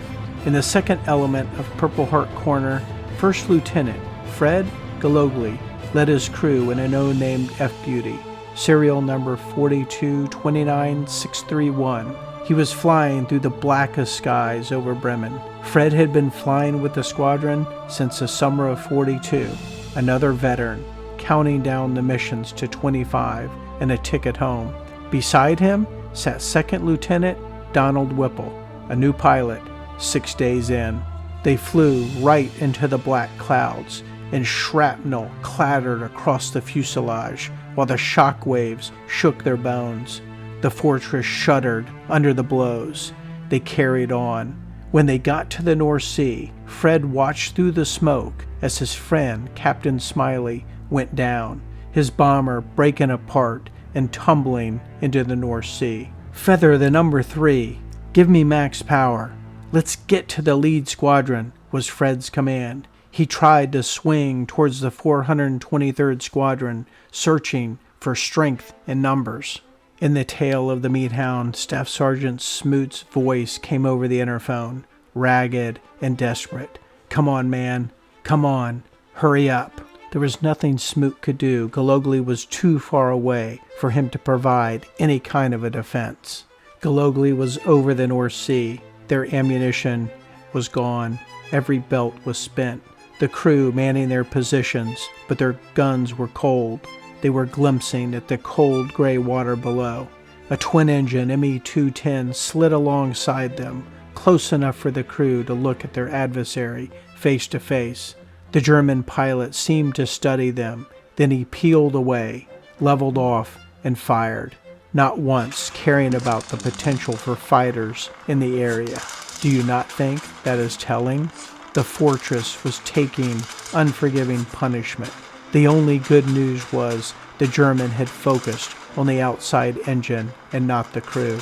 The pilots, tucked behind their armor plate, held her steady, teasing the edge of a stall, trying to coax the dying plane towards land, but the airframe was giving up. The fortress was breaking apart around them. There was nothing else they could do, so Fred hit the bailout alarm. Enough was enough. They were not going to make it, so let's not sacrifice the crew. One by one, the crew bailed out. 8 parachutes exited the aircraft, opening into the clear sea air. They drifted down and were quickly apprehended and ultimately sent to Luftstalag 3, where they'd spend the rest of the war remembering this day, the whirlwind that was Bremen. The Grim Reaper, the aircraft, not the squadron, was in the airspace just off Galogli's right wing, the number 2 position, her engines screaming the high-pitched whirl of 1,380 horsepower, driving her through the valley of death. At the controls sat Lieutenant Glenn Lally, one of the more experienced pilots who'd been with the squadron since the summer of '42. To his right, Flight Officer Ben Hopkins, 2 weeks in the squadron and still learning the expectations of combat. They were flying ship number 41 24467, the older brother of Unbearable, and both in a late summer production class from Boeing. The Grim Reaper toggled her bomb load when Tech Sergeant Curry flipped the switch and yelled the infamous words, "You say it, bombs away." Curry was able to get onto the jerry-rigged nose guns just as the Luftwaffe arrived at the party. Looks like the party was crashed by 5 interlopers from JG-54 when they dove on the nose of the B-17s. The hotly contested but short-lived firefight hit the Grim Reaper hard. 2 of her engines flamed out and the cockpit was filled with smoke. The pilots hit the extinguishers, but it only thickened the smoke. The engines continued to burn. The pilots were blinded by the smoke when the fire started to quickly spread through the fuselage. It was time to get out, as the fire spread rapidly as one would expect. Lally was adamant. Get out, get out. The alarm blared and the crew started to jump. Staff Sergeant Leno fell through his chute. It collapsed and he fell to his death. Engineer Jesse Denard left the aircraft with his parachute on fire. He too was killed. Lally was the last to leave. His clothes were on fire as the Grim Reaper started to come apart around him. His chute opened, but he was badly burned. Lally would spend the next several months in a hospital bed, wondering how many of his friends had made it. The last ship in the second element of Purple Heart Corner was another no-name deputy, serial number 423034. At her controls was Lieutenant Jankowski, a veteran of the bomb group and Meat Hound's pilot in the last mission. Jankowski is one of the veterans, and I'm sure you've heard his name in our series. Beside him sat First Lieutenant Steele, another newbie to the squadron, and had been with the group barely a month. Like so many new arrivals, he was paired with a veteran to learn combat, flying as a co-pilot before he gets his own aircraft. But today, over Bremen, the learning curve was vertical and deadly. Flak was hammering every ship in the low position. Jankowski's no-named F-Beauty took one straight through the nose, a blast so violent it nearly tore the front end of the fortress away. Tech Sergeant Thomas McDonnell, the toggler, still managed to release his bombs. Then he grabbed his gun as the next hit slammed through the tail. The rear of the aircraft became hidden in smoke, the misting smoke that lingers as the cordite burns. Staff Sergeant Chenlin and Staff Sergeant Wiley were torn by the shards of steel and were dead. The fortress pitched up hard, nose to the sky. Jankowski and Steele fought the yoke, muscles locked, trying to bring her level. Then came the dive, steep and unstoppable. The number 3 engine was blazing like a torch. Steele staring at it outside of his window, trying to extinguish it and shut it down. Just like training, Steele shut it down by the book. The dive became intense, and Jankowski did not have faith the no-named F-Beauty could respond. So he sounded the alarm, and another aircraft and crew were lost. Parachutes bloomed across the sky, all but 3. In addition to Chenlin and Wiley, ball turret gunner Staff Sergeant Charles Bell never made it out of his position. Maybe the flak had already found him. Maybe the force of the dive pinned him where he sat. Either way, he would not be going home. Purple Heart Corner claimed 5 of the 6 aircraft in that position today, and the 6th one barely made it to England and crash landed. When you hear the name Wild Bill Casey, what picture comes to mind? Maybe a hard-drinking cowboy or a daredevil who can look death in the eyes and not back down. On April 17, 1943, Wild Bill Casey was 22, maybe 23 years of age. He was an Irish kid in a B-17, flying straight into the flak over Bremen. True to his name, last night, the night before a big raid, he was in the bar, Officers Club, drinking hard and arguing random facts with Dr. Thurman Schuller.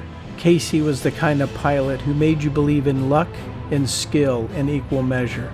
He was tough and determined and had a real disdain for the Nazis, maybe in general for any authoritarian figure, if truth be told. Before this mission, he had earned a reputation for his ability to bring back wounded and crippled forts. Years later, war correspondent Andy Rooney would say that he trusted his life to one man in the sky, Wild Bill Casey. And from that day on, he said he always trusted pilot. That compliment was earned in combat over Germany and paid 40 years later. Casey had a knack for getting out of tight spots, and in researching this story, I found he too was a midway battle veteran, like Major Lambert, and it seems that gold vein from the Pacific is running deep through the 306 Bomb Group. Wild Bill is flying the lead position of the High Squadron, and even though he is new to the 367th Bomb Squadron, he earned the right to take them to Bremen, and frankly, there was not a crew that did not want to see him in the lead. They were high, right, and quickly came under the surgeon's scalpel like everyone else. The squadron was already discombobulated by the time they hit Bremen. The Scarlet was out, and so was McKern, so they were down to 4 aircraft. Captain Casey has Second Lieutenant O'Brien by his side, and they are flying the Banshee 2. Lieutenant Watson and Second Lieutenant Kemp, they're flying as their wingman in a no-name Deaf Beauty. The second element of the 367th was made up of Fortin and Farrell in a no-name Deaf Beauty, then Reacher and Ledgerwood in Fightin' Pappy.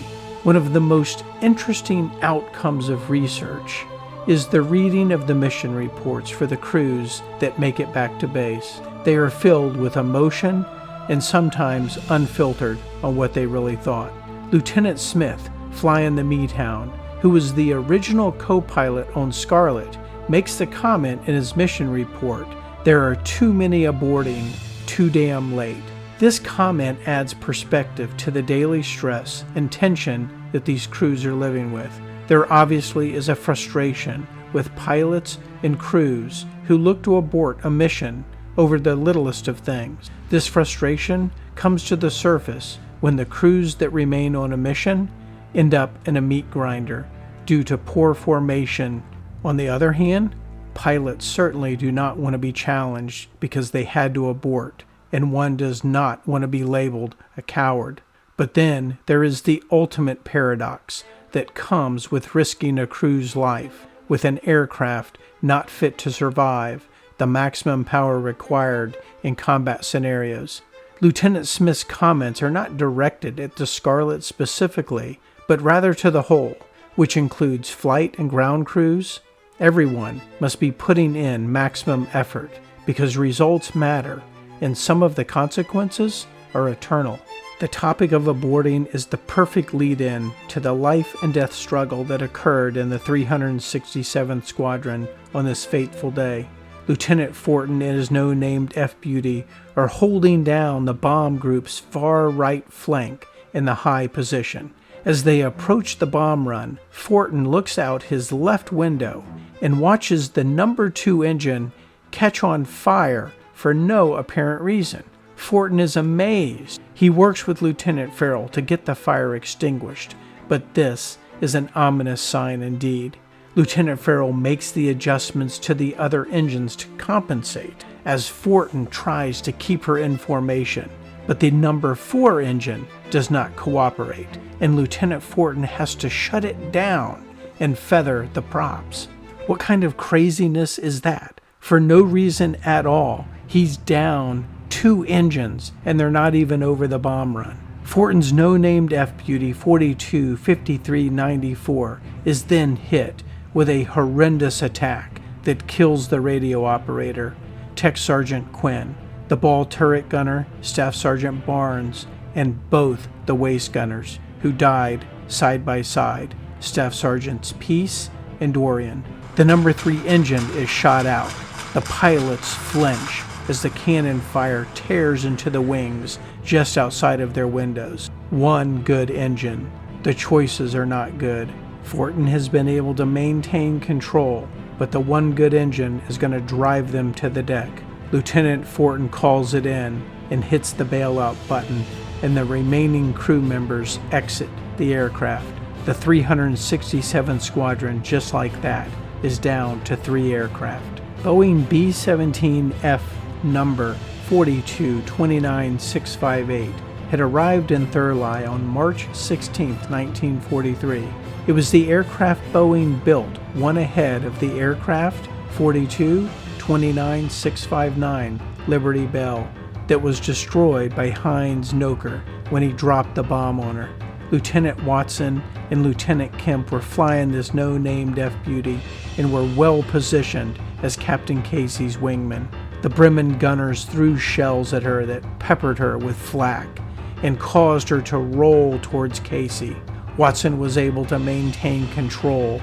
Then they were hit by the devastating and accurate 20mm cannon fire. They did not expect to be hit so fast and so accurately. The exploding ordnance killed the navigator, Bjornsgaard, and gunners Sanders, Bottomley, Davis, and Cormish. In an instant, they were gone. It was the most ruthless attack, where the 20mm cannon fire was able to pierce the whole of the aircraft. As smoke filled the cockpit, the instrument panel went dark, and the yokes lost response. The attack had severed the nervous system. There was nothing left to do but jump. The 367th is down to 2 aircraft.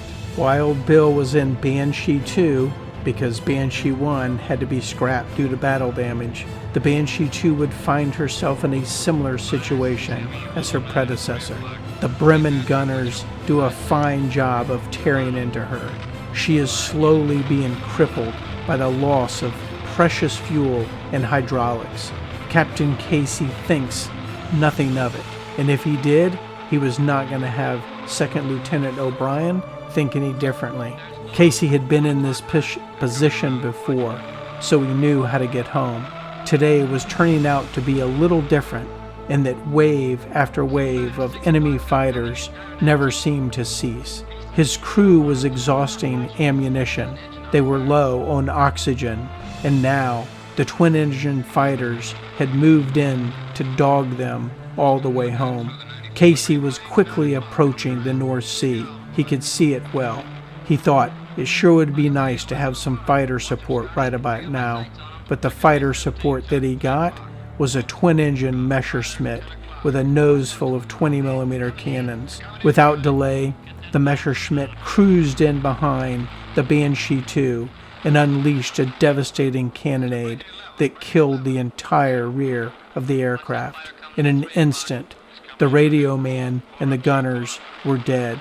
Tech Sergeant Geowitz, Staff Sergeant Borens, Staff Sergeant Raidline, Staff Sergeant Askew, and Sergeant Stetler.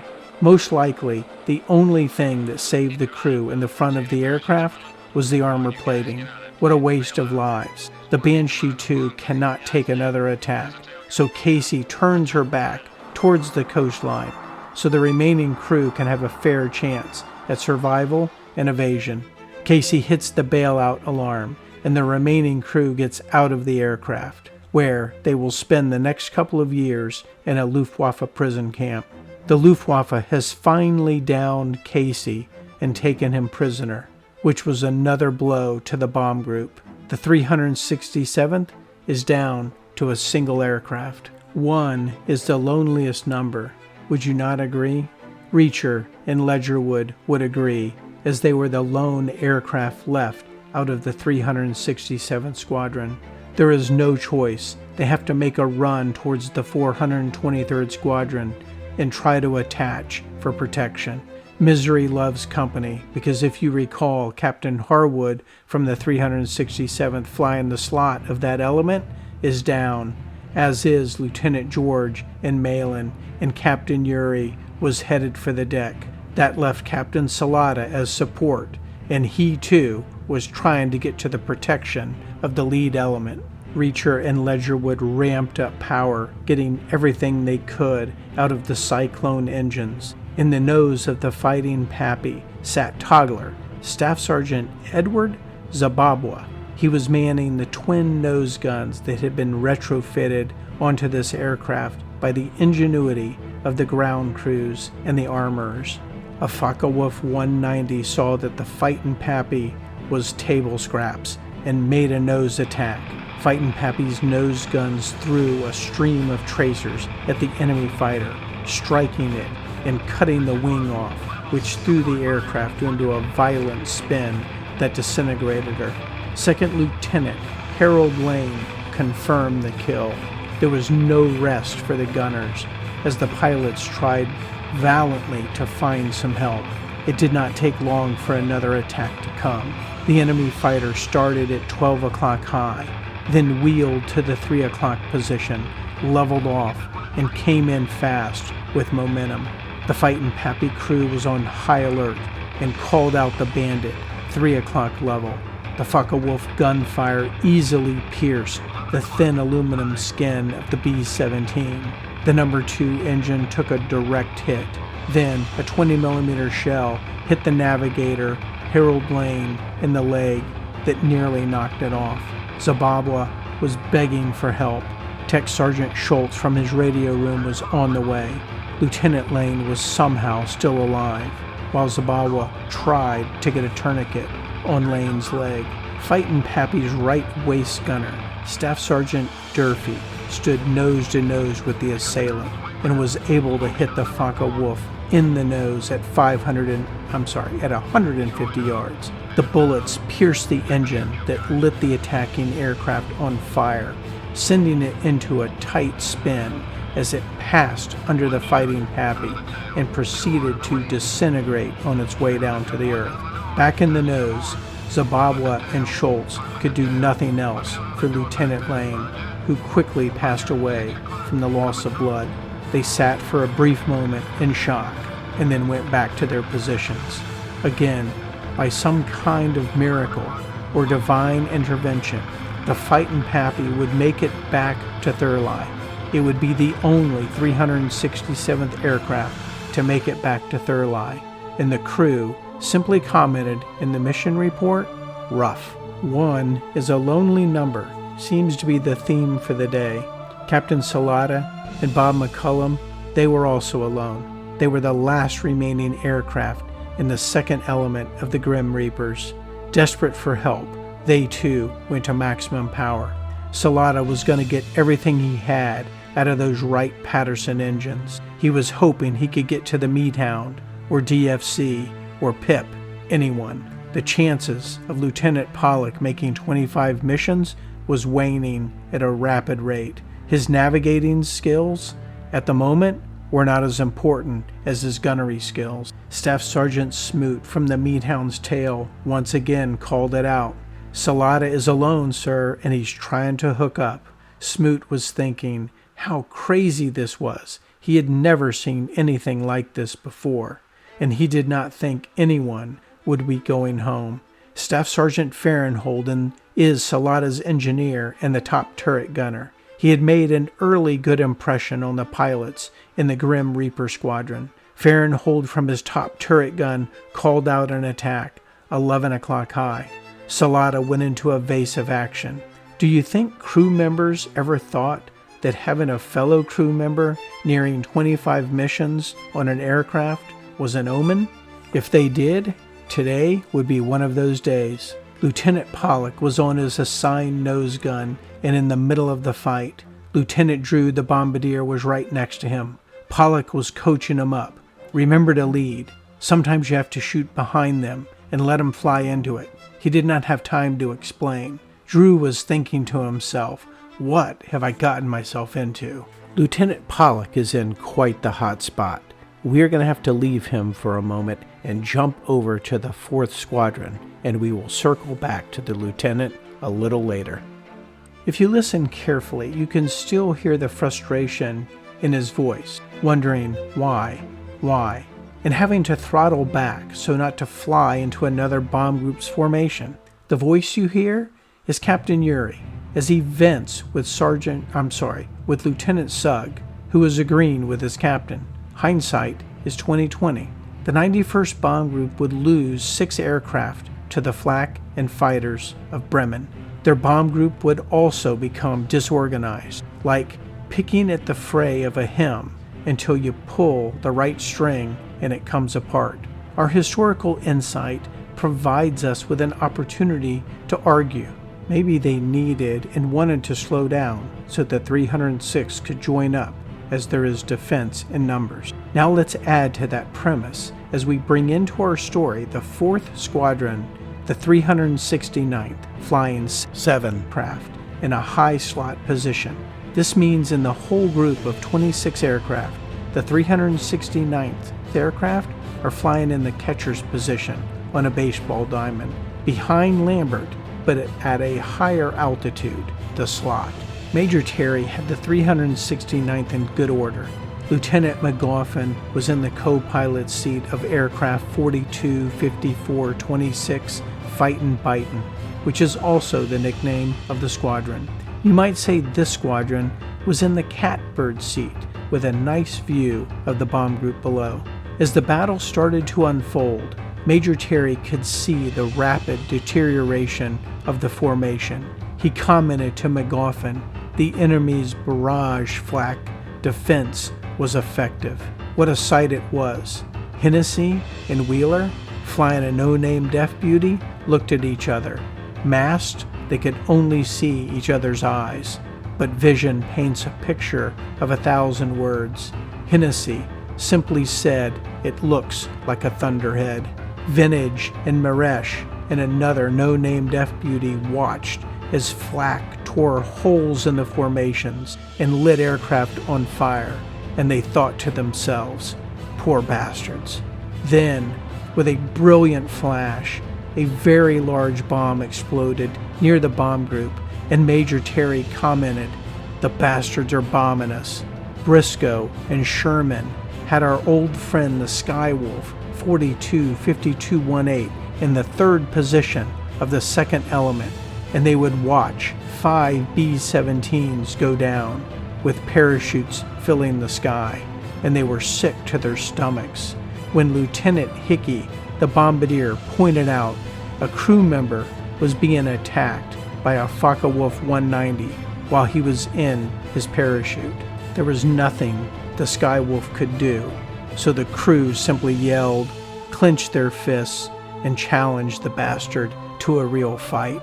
At night, in one's bunk, the vision burns into the memory with the reminder, even if you get out of a burning plane, you're still not safe. We have to kill them all. In all of the chaos that was the black carpet of death, the 4th Squadron, for the moment, forgot about the fighters. It did not take the fighters long to find the 4th Squadron, and soon the battle at 28,000 Angels began. There was nowhere to hide. Nowhere in all of the skies over Bremen was there anywhere to hide. Giesel was first, a Focke-Wulf, yellow-nosed and yellow-tipped, coming in at 7 o'clock level. Staff Sergeant Mio, from his left waist gun on Skywolf, was leading him, but could not knock him off the scent, and the enemy stayed on Giesel. Sergeant Daly, on his knees in the tail of the Giesel, tore off 30 bursts and blew through his ammunition, but it was worth it. The engine lit on fire, nosed up, and rolled over to the right and headed for the earth as the Luftwaffe's pilot slid back his canopy and escaped his burning aircraft. His chute opened, and he drifted safely to earth. In short order, the Giesel was selected again by another Focke-Wulf coming in 2 o'clock high. The top turret gun erupted, with Sergeant Holloway manning the Sperry gun sights. Same song, second verse. The Focke-Wulf was drilled right behind the cowling, and the engine blew out of the aircraft, sending the aircraft into a flat spin, with another Luftwaffe pilot safely in his parachute, drifting to Earth. Sometimes fate gives you what you want. The Skywolf crew had a score to settle. They knew they were nothing but a porcupine to the Luftwaffe pilots, but they were willing to accept a challenge. A Focke-Wulf yellow-nosed bastard dove on them from 12:30 o'clock. There to meet him was none other than Lieutenant Hickey, the bombardier on the nose gun. Lieutenant Hickey was sweating and cursing, but he did not back down, even as the enemy gunfire flew past his windscreen. Maybe this was the bastard that was shooting at our men, he thought to himself. Hickey squeezed off a burst at 250 yards, 200 yards. Then at 150 yards, the elevator blew off the rear of the aircraft, and it immediately fell out of control. No shoot reported. Lieutenant Sherman, from his co-pilot's seat, yelled out, "Way to go, Hickey. Nice shooting." Hickey was pleased, but there was little satisfaction. Tit for tat. It was the Luftwaffe's turn. A Focke-Wulf came screaming in from 11 o'clock. Maybe he had witnessed the downing of his friend, and he was going to revenge on the Skywolf and their nose gunner. Hickey and the Focke-Wulf went mano a mano, both unleashing their deadly ordnance, both looking for revenge. Hickey drew first blood when the aircrafts were within 150 yards. Hickey drew final blood when his subsequent burst lit the Focke-Wulf into a Roman candle, and it burned out in an instant and spun for the earth. No shoot, another soul lost. Once again, Lieutenant Sherman from his co-pilot's seat was complimentary, and once again Hickey felt some redemption, but it frankly was only a little satisfying.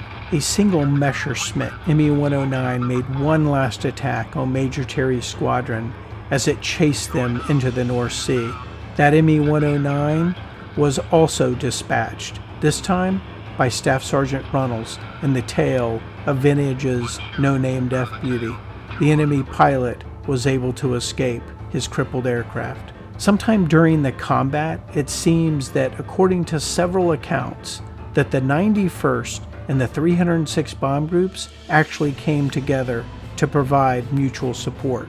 It was Major Terry's squadron that formed up with the 91st. Major Terry would bring the fightin' bitin', dearly beloved, Giesel, Damn Yankee, and two no-name Deaf Beauties home, and the Skywolf, all in relatively good shape. And he would report rugged. The mission was rugged. Major Lambert was bringing the bomb group home, at least what was left of them, which had to feel a little bit like the January trip to Saint Nazaire. What was once a bomb group was now a scattered mess, limping across the channel. The lead element had held together, DFC, Meat Hound, and Pip. Captain Salata had managed to attach his ship to the lead element, and we all know what happened to the Old Faithful. The group met some Spits, 5 minutes from the English coast. You have to wonder what those Spitfire pilots thought as they passed the formation. The bombers flying low, noses torn away, tails shredded, holes in every wing. 5 minutes from home isn't really air support, is it? It's not even an escort. The survivors reached Thurley, launched flares as they dropped through the sky onto the runway. The ground crews started counting, always counting, and soon the truth took shape. There were 12 missing aircraft. Lieutenant Smith and Lieutenant Logan brought the Meat Hound home with very little damage, thanks to the 2 confirmed kills of her defenders. Captain Salata and Lieutenant Eugene Pollock landed soon after. Pollock, calm, quiet, relieved, became the first officer in the 8th Air Force to finish 25 missions. Pollock would be painted, paraded, and dunked, but there was little fanfare, and there wasn't even a note in the S2 log of his accomplishment. The 423rd Squadron 306th Bomb Group could now claim first over Germany, first officer to 25, first enlisted man to 25, a first of firsts. Lieutenants Pip and Davis came in next. Their tail gunner, Staff Sergeant Webb, reported seeing at least 25 parachutes over the target, a sight no one had ever recorded before. The crews of the 306th were trained to count everything: planes down, parachutes open, ships in trouble. But by the end of the day, 2 aircraft were missing. They simply vanished.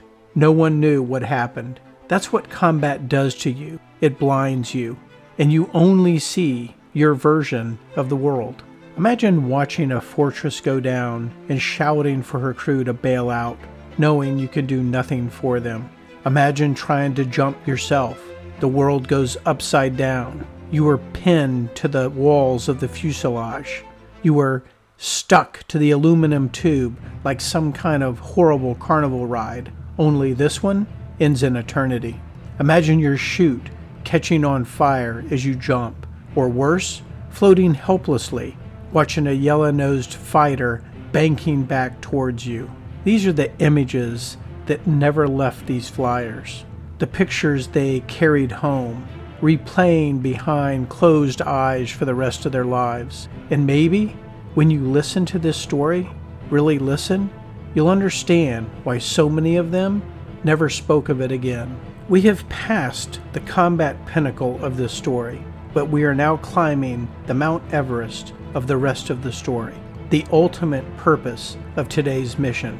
By the time the bombers crossed back over the channel, their guns were silent, not by choice, but because every last round of ammunition had been fired.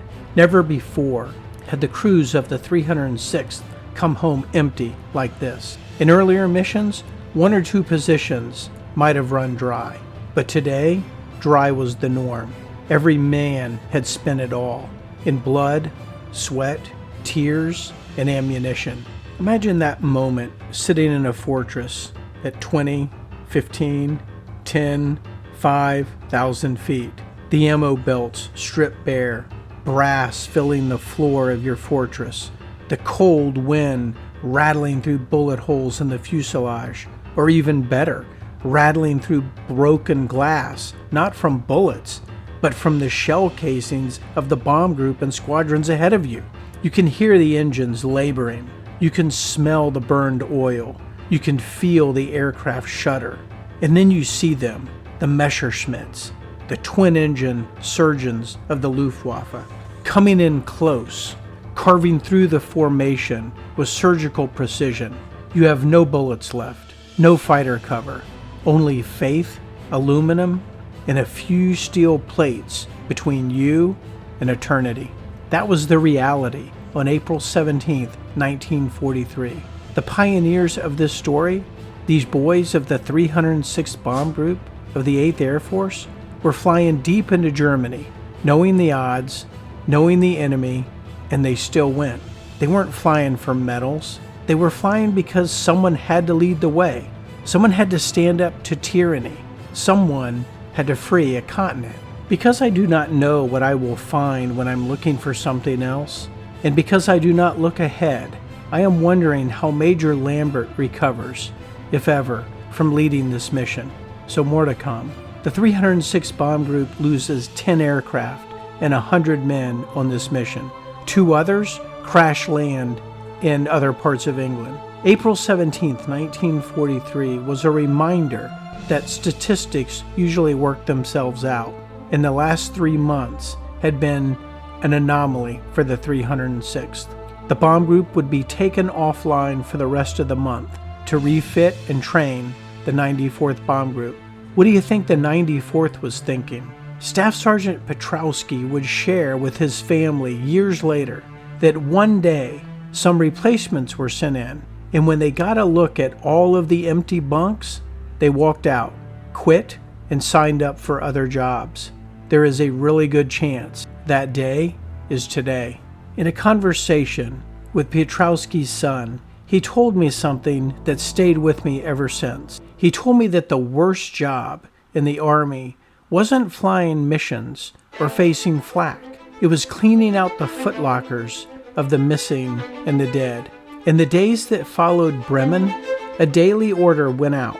Every man from the 423rd who hadn't returned would have his belongings gathered and sent home.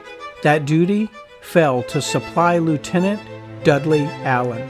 Imagine that assignment, opening locker after locker. The memories, the personal effects, each one a small museum of a life suddenly interrupted. Maybe a photograph of a newborn child tucked inside a flight manual, a letter half written, or a candy bar untouched. I share this not to add sorrow, but to remind us what history often forgets, that every mission left a footprint on the ground as well as in the sky. As bad as the military telegram was, as horrible as the official visits were, what did it feel like when the footlockers arrived home? When a mother or a wife lifted the lid and the memories came rushing back? We have now reached the reveal, the part of the story that I've been waiting to share with you, the rest of the story. Sergeant Don lay in his bunk trying to sleep, with lice the constant distractor, and stories rushing through his head on the horrors of war, both witnessed and heard. He was thinking to himself that there is something here, a foundation of sorts, to build something great, a legacy, a remembrance, a comedy of sorts. That sergeant is Staff Sergeant Don Bevan, the 423rd artist, who will meet Ed Trzynski, who is shot down on September 6, 1943, another grand birthday day indeed, and they would write the Broadway play Stalag 17 while they were captive in Luftstalag 17B in Krems, Austria. The Broadway hit would then be adapted into a movie, and it would win William Holden an Oscar. The movie, Stalag 17, is a favorite of mine, and for a time, it was one our family would watch during Christmas. I wish I would have known the connection to Uncle David, because I would have been on a Greyhound bus to Greenville, Texas, to get the rest of the story. It is sad how many things are found after time has run out, but never forget how many things can be found when you're looking for something else. Let us now spend some time hearing from Don Bevan. Many of you may remember Don from the First Over Germany episodes, so you know he is a character and never short on opinion. He delivers a powerful message that helps to build on this series. He was asked, "What inspires you?" Bevan recalled this in October of 1993. Quote, "For me, Stalag 17 is not about prisoners as such. It's about the first of the many, when we were few, against the experienced enemy at full strength, when it was unlikely a tour of 25 missions could be completed.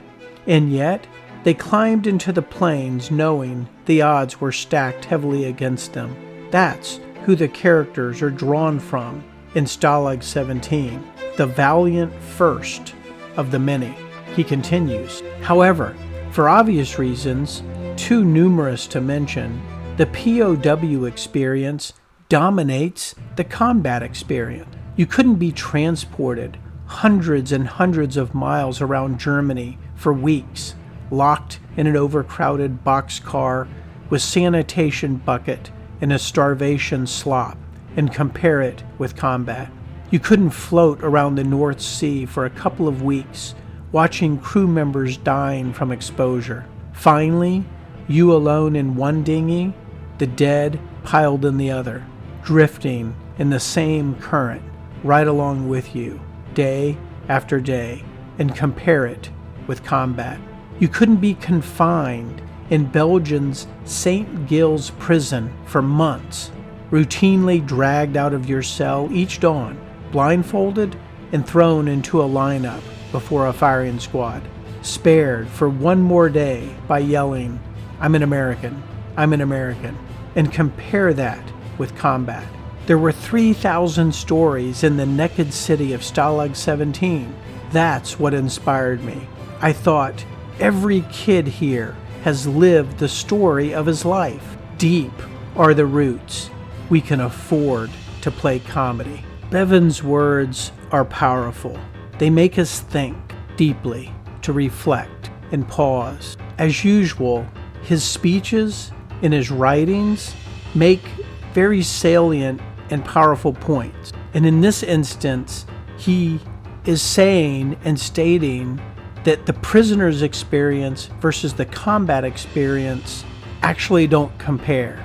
And the prisoner's experience dominates the combat experience. So let's play through that just a little bit more.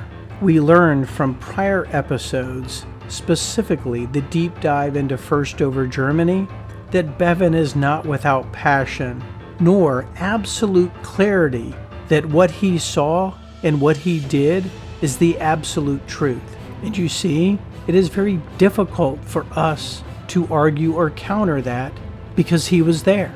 When I first read Bevan's story, it hit home. I could see in my memory the exact pictures he was painting. But then my mind went to the great Bud Potrat. I could hear Bud in my ear telling me how he could never forget the stench of death, and the only redeeming quality of the Hurtgen forest was that most of the corpses were frozen. Nor can I forget his story of having to move in and out of a shelter in Vosnak, where the dead, headless German soldier lay in the doorway, but it couldn't be removed because it was frozen into the ground. So they simply moved over him day after day as the German artillerists blew the town to bits.